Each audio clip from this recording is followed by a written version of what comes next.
سفر کا مہینہ کیا سمجھا جاتا ہے؟ منحوس سمجھا جاتا ہے۔ یاد رکھیے اللہ کی بنائی ہوئی تمام چیزیں باعزت ہیں، احترام والی ہیں، عظمت والی ہیں۔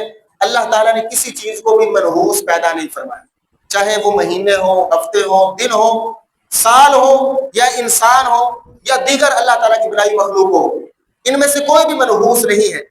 اور اگر یہ منحوس مہینہ ہوتا تو اسی مہینے کی پہلی ہجری سفر مظفر کے مہینے میں حضرت علی کرم اللہ وجہ الکریم اور سیدہ طیبہ طاہرہ زاہدہ سیدہ فاطمہ الزہرا رضی اللہ تعالی عنہا کی شادی نہ ہوتی۔ اگر یہ منحوس مہینہ ہوتا تو اس مہینے میں مولا علی کی اور سیدہ فاطمہ کی شادی ہوئی ہے۔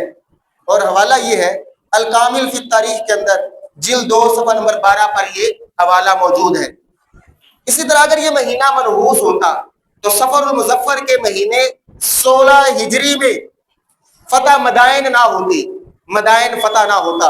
اگر یہ مہینہ منحوس ہوتا تو 7 ہجری میں کبھی بھی خیبر فتح نہ ہوتا۔ خیبر کن کے ہاتھوں پر فتح ہوا ہے؟ مولا کائنات حیدر کرار شیر خدا کے ہاتھوں پر اللہ تعالیٰ نے فتح عطا فرمائی۔ تو 7 ہجری میں، اسی مہینے کی 7 ہجری میں فتح جو ہے خیبر ہوئی۔ معلوم ہوا کہ یہ اچھے کام اسی مہینے میں ہو رہے ہیں نا، فتح بھی مل رہی ہے، شادی بھی ہو رہی ہے، تو یہ منحوس مہینہ نہیں ہے۔ اب بعض لوگ اعتراض کرتے ہیں، دیکھیے کہ رسول اللہ صلی اللہ علیہ وسلم سفر کی ابتدائی 13 تاریخوں میں بیمار رہے ہیں حضور علیہ السلام، تو بات ثابت ہوگی کہ یہ مہینہ کیا ہے؟ منحوس ہے۔ یاد رکھیے نہ بیماری میں نحوست ہوتی ہے اور نہ ہی سفر کے مہینے میں نحوست ہوتی ہے، تو یہ بیماری بلکہ سراپا خیر ہوتی ہے۔ اور رسول اللہ صلی اللہ علیہ وسلم بیمار ہوئے یا بعد میں جتنے بھی آنے والے اس مہینے میں بیمار ہوں گے، اس بیماری کو نحوست پر محمول نہیں کیا جاتا، بلکہ بیماری سراپا خیر ہوتی ہے اور بیماری گناہوں کا کفارہ بن کر آتی ہے۔ اب سنیے گا حدیث مبارکہ، بخاری شریف کی حدیث مبارکہ ہے۔ رسول اللہ صلی اللہ علیہ وسلم نے ارشاد فرمایا، مسلمان کو کوئی رنج، کوئی فکر، کوئی مصیبت، کوئی تکلیف، کوئی اذیت پہنچتی ہے، حتیٰ کہ مسلمان کو کوئی کانٹا بھی پہنچتا ہے، تو اللہ تعالیٰ اس اذیت تکلیف کے پہنچنے کے سبب اس کے گناہوں کا کفارہ بنا دیتا ہے۔ کانٹا بھی چبھے تو انسان کے گناہ معاف ہوتے ہیں، بخار ہو جائے انسان کے گناہ معاف ہو جاتے ہیں، کوئی دکھ تکلیف اذیت آ جائے تو انسان کے گناہ معاف ہو جاتے ہیں، تو بیماری کو یا مہینے کو منحوس کیسے قرار دیا جا سکتا ہے؟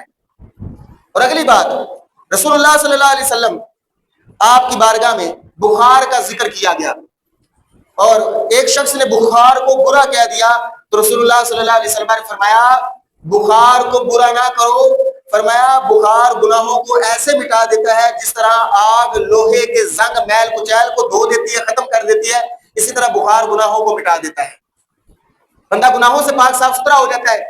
اسی طرح ایک روایت میں حضور علیہ السلام ایک انصاری عورت کی عیادت کے لیے تشریف لے گئے، جب اس کے پاس پہنچے تو حضور علیہ السلام نے فرمایا کیا محسوس کر رہی ہو؟ اس عورت نے کہا کہ یا رسول اللہ صلی اللہ علیہ وسلم بخار نے مجھے تھکا دیا ہے۔ تو حضور علیہ السلام نے ارشاد فرمایا صبر کرو، کیونکہ بخار آدمی کے گناہوں کو اس طرح دور کر دیتا ہے جس طرح بھٹی لوہے کے زنگ کو دور کر دیتی ہے، اس طرح بخار گناہوں کو دور کر دیتا ہے۔ تو بیماری تکلیف کا آ جانا یہ ایک آزمائش بھی ہے، اگر اس پر بندہ صبر کرتا ہے تو گناہ بھی معاف ہو جاتے ہیں۔